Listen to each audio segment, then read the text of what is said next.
Now that we've talked about it theoretically, let's actually take a look at a couple of examples.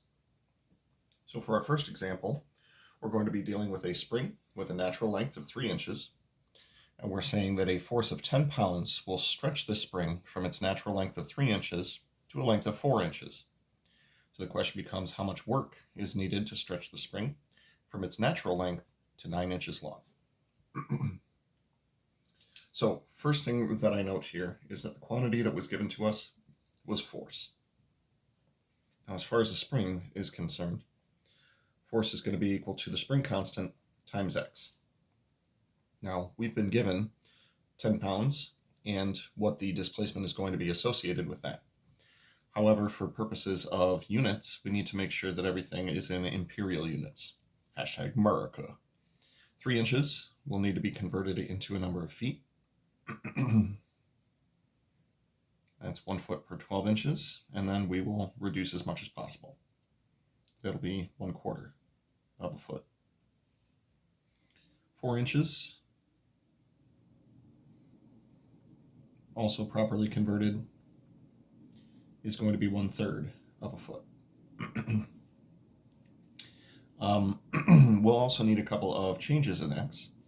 So natural length of 3 inches to 4 inches is going to be a change of 1 inch. Then using the same conversions as above, that's going to be 1/12 of a foot. So what we're saying is that a force of 10 pounds is going to displace this thing by a total of 1/12 of a foot. So this would be in terms of pounds, and this would be in terms of feet. So when I multiply both sides by 12 per foot, that's an odd set of units right there, we're going to get that our spring constant is 120 pounds per foot. Or we could say divide by 1/12 of a foot, and that's how that foot gets into the denominator. Now, as far as getting it from its natural length to 9 inches, we would need to say that 9 inches is simply 6 inches beyond the natural length. As such, we'll take 6 inches and convert to feet as well. That'll be half of a foot. So as such, when we're setting up our work integral, the work is going to be the definite integral from a to b of our force function, dx. The starting point is the natural length. Natural length is defined as x equals 0. Then we go to 6 inches beyond the natural length, which is going to be half of a foot. So these two things right here represent 3 inches and 9 inches when the natural length is 3 inches. We just got that k is equal to 120, so our force function is going to be 120x dx. Evaluating this integral will give us 60 times x squared, going from x equals 0 to x equals 1/2, or 60 times 1/2 squared minus 60 times 0 squared. Taking 1/4 of 60 gives us a total of 15. Now when we multiply everything together, this 60 was representative of the pounds per foot, and then this was feet squared. We can get one of those feet to cancel out for units of pound feet, or foot pounds. America. There we go. Now, because not everything happens in imperial units, we should talk about one in terms of SI units as well. So here's one in terms of SI units. The natural length of a spring is 30 centimeters.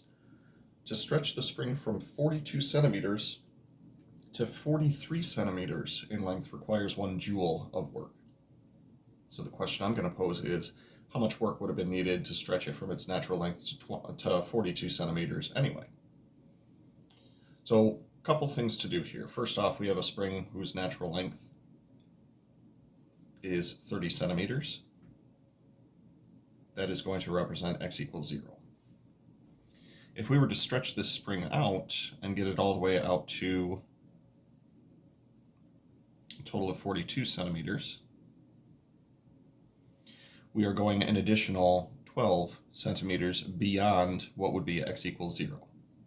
Now, as such, we can say that that's x equals 12 centimeters, but it is going to be necessary to convert that once again into SI units. SI units would be meters. So 12 centimeters will be the same as 0.12 meters. And if we were to continue to stretch and go to 43 centimeters, that would be x is equal to 13 centimeters beyond the length, which would be the same as saying x is equal to 0.13 meters. So now that we have an idea of what all of the decimals are going to be for this one, I do want to point out that the thing that was given to us this time is work rather than a force. The work is going to be the definite integral from a to b of our force function. And we just said it requires 1 joule of work, 1 is equal to stretch this thing from 42 centimeters to 43 centimeters. So those would be the bounds on the integral. We're going from 0.12 to 0.13. 0.12 to 0.13 of our force function. Force function for a spring is equal to kx. Unfortunately, we don't currently know k. Good news is we have enough information here to set up this integral anyway, and then solve for k. Now, by that, I mean, let's go ahead and integrate this thing with respect to x. We'll get k over 2 times x squared, going from 0.12 to 0.13, or k times 0.13 squared minus 0.12 squared. This turns the equation into, missing an over 2. This will be k over 2 times, if you want to use a calculator to help you out here, nobody blames you for that. It's going to wind up being 0.0025. At this point, once again, if you want to turn to a calculator to help you out, I believe that's probably going to be a responsible decision.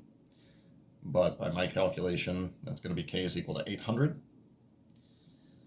The units associated with this, SI units for force, are newtons, and we just divided by meters. So k would be equal to 800 newtons per meter. Once we have the value of k, that finishes our force function, which is now 800 times x. Now with that in mind, the question posed here is how much work is needed to stretch the spring from its natural length to 42 centimeters long. So with that in mind, we will set up another work, which is going to be the definite integral from a to b of our force function. The difference is we now know both of our bounds and what our force function is. For the definite integral, we are going from the natural length is defined as x equals 0, to 42 centimeters, and we converted 42 centimeters earlier to be a bound of 0.12. The force function is 800x dx. Evaluating this integral will give us 400x squared, going from 0 to 0.12. This will give us 400 times 0.12 squared minus 400 times 0 squared.